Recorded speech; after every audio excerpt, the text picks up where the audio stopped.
Des villes chinoises subissent des pénuries alimentaires dues au confinement. Des vidéos émergent donnant un aperçu de ce à quoi les habitants doivent faire face. Pourquoi la Chine s'en tient-elle à sa politique du zéro Covid alors que cela nuit à l'économie et à sa population? Un expert de la Chine analyse les raisons politiques derrière cette décision.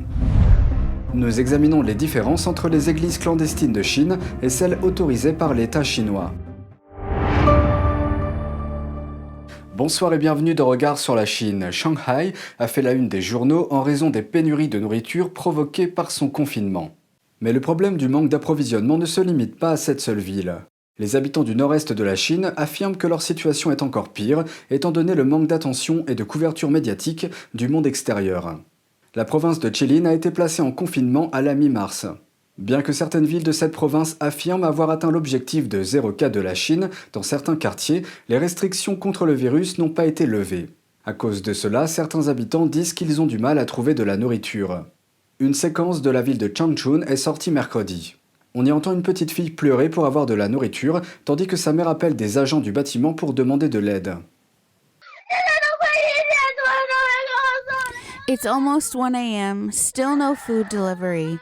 I'm starving to death. I want to eat. I want to eat. La mère de la fillette a de nouveau appelé l'administration de sa communauté, mais n'a pas obtenu de réponse. Elle a donc envoyé un message vocal à la place, demandant également de la nourriture.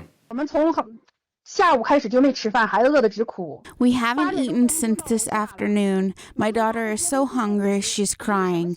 I know the food arrived downstairs already at 8 p.m. You neither answered my phone call nor replied to me on WeChat. What's going on? Are you driving us to starve to death in peacetime? Une autre vidéo similaire a été publiée sur Twitter mercredi.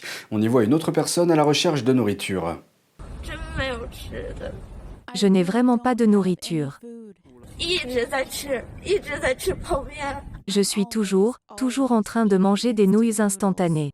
Mais ce n'est pas tout. Un travailleur migrant a été empêché de retourner dans sa ville natale en raison de la politique stricte de confinement. De plus, il n'a pas non plus pu trouver de travail sur place pour subvenir à ses besoins pendant la pandémie. Dans cette vidéo, on le voit frapper à la porte d'un restaurant pour demander de la nourriture. S'il vous plaît, donnez-moi de la nourriture. Si vous n'avez pas de nourriture, donnez-moi un peu d'argent. Je n'ai pas mangé depuis 4 repas. Je n'ai pas un sou, et je ne peux pas trouver de travail.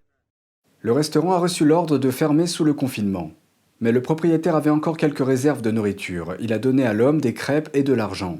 L'homme était si ému qu'il s'est agenouillé pour remercier le propriétaire. Ailleurs, dans une autre ville du nord-est de la Chine, appelée Songyuan, des routiers ont également été confrontés à des problèmes. Beaucoup n'ont pas pu quitter l'autoroute. Un chauffeur est resté dans une aire de service pendant environ 20 jours. Selon l'homme qui a filmé la vidéo, le chauffeur a été contraint de s'isoler à l'intérieur du camion avec peu de nourriture et de boissons. Pour des raisons inconnues, il est mort fin mars. Aucun média local n'a parlé de cette affaire et aucune information sur la raison de son décès n'est disponible. La politique chinoise du zéro Covid est maintenue. Les conséquences de cette politique sont dramatiques, mais le Parti communiste chinois persiste à qualifier l'idée de coexistence avec le virus de pensée erronée. Le chef de la Commission nationale de la santé de Chine a déclaré, je cite, « consolider les résultats durement acquis en matière de prévention de la pandémie et prendre des mesures pratiques pour accueillir le 20e congrès du parti ». Ce qui est intéressant dans cette déclaration, c'est qu'il a associé la politique du zéro Covid à une importante réunion du PCC à venir.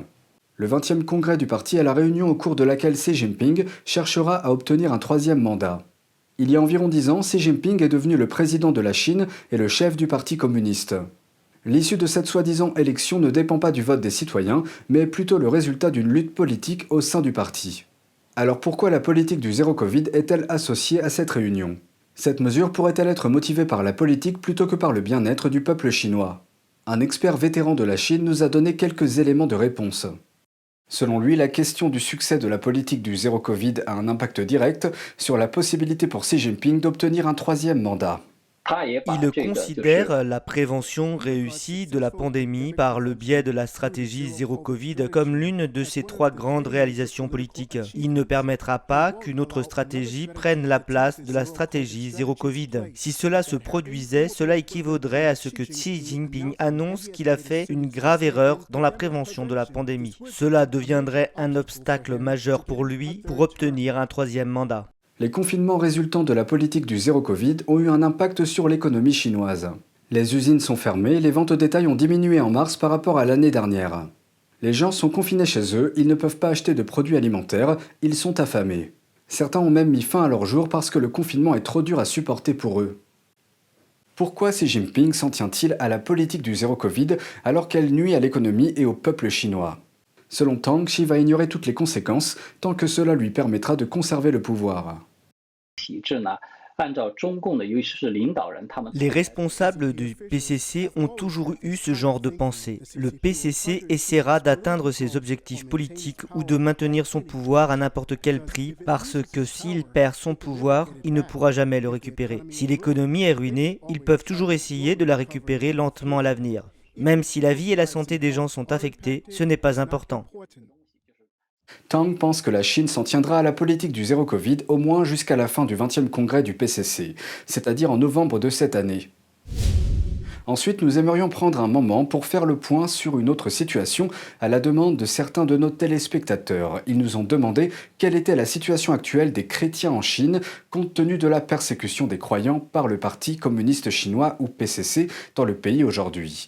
Avant de commencer, écoutons un prêtre basé à Pékin et nommé par le PCC dans une interview avec la BBC. Si Jésus était vivant aujourd'hui, pensez-vous qu'il serait à l'aise avec le gouvernement du Parti communiste en Chine? Absolument. Je pense que oui, je le pense. Depuis des décennies, le régime communiste chinois au pouvoir a toujours réprimé la religion et le christianisme est l'une de ses principales cibles. Officiellement athée, le parti dirige ses propres églises et nomme ses propres prêtres, comme le prêtre de Pékin que nous avons vu dans l'interview. Par conséquent, en Chine, les églises qui n'ont pas obtenu d'autorisation sont devenues des églises clandestines. Certaines d'entre elles refusent de s'enregistrer par crainte d'être trop surveillées par le régime pour pouvoir transmettre correctement ce qui est contenu dans la Bible. Leurs inquiétudes semblent être justifiées pour un certain nombre de raisons. Selon le magazine Bitter Winter, qui traite de la liberté religieuse et des droits de l'homme, au cours des dernières années, des milliers de croix ont été arrachées des toits des bâtiments religieux en Chine. Ceci pour que les gens ne puissent pas trouver les églises, selon ce qu'un fonctionnaire local a dit au magazine. Dans d'autres cas, de nombreuses églises ont non seulement été fermées, mais complètement démolies. Un rapport a révélé que dans une seule ville chinoise, plus de 60 églises ont été démolies ou ont reçu un avis de démolition en 1 an. Même les églises autorisées par l'État sont désormais confrontées à de nouvelles restrictions. En Chine, toutes les églises doivent démontrer leur loyauté envers le PCC. Par exemple, elles doivent afficher sur leurs murs des portraits du dirigeant communiste Xi Jinping, accompagnés de bannières de propagande du parti à la place des images religieuses. Des caméras de surveillance sont également installées à l'intérieur, enregistrant tous ceux qui assistent aux offices. Les fonctionnaires interdisent également aux églises de se promouvoir ou d'essayer publiquement d'attirer de nouveaux croyants. Plus grave encore, en plus de l'emprisonnement de prêtres et d'éminents leaders chrétiens en Chine, Radio Free Asia a rapporté l'année dernière que les autorités chinoises détenaient des chrétiens, je cite, dans des installations secrètes et mobiles de transformation pour les faire renoncer à leur foi. Et ce, malgré la constitution chinoise qui garantit la liberté de religion. C'est tout pour aujourd'hui, merci d'avoir suivi Regard sur la Chine. On se retrouve demain pour une nouvelle émission, prenez soin de vous et à bientôt.